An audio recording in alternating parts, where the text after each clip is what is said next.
هیچ گاه سلامتی کارهای مالیوی و دیگر مسائل شخصی خود را با آدمان بیرون از عائله‌تان محاکمه نکنید.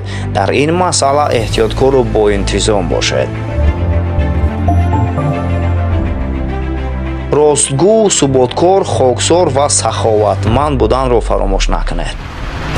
در آخر روز دراز و پرثمر آببازی کنید.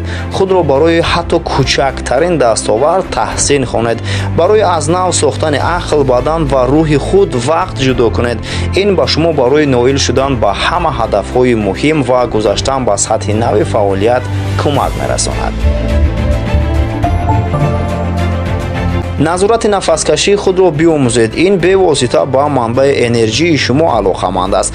عقل با نفسکشی سخت ارتباط دارد. مثلا وقتی با تشویش مواجه می‌شویم، نفسکشی تیز می‌شود. وقتی که شما آرام و متمرکز هستید، شما شخور و آرامانه نفس می‌گیرید. با استفاده نفسکشی درست، انسان می‌تواند حالت‌های شدید را آرام نگاه دارد. قاعده بزرگان شرق را پیش نظر آورید. درست نفس کشیدن معنای درست زندگی کردن را دارد.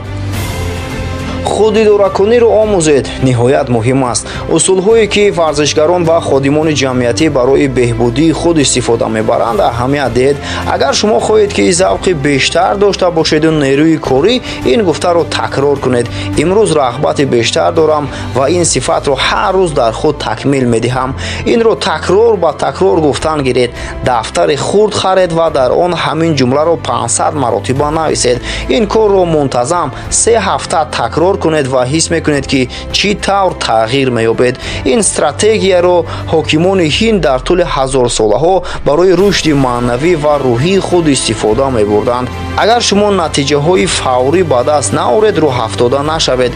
آن حتما تأثیر خواهند رساند. تأثیر سخن به افکار بزرگ است.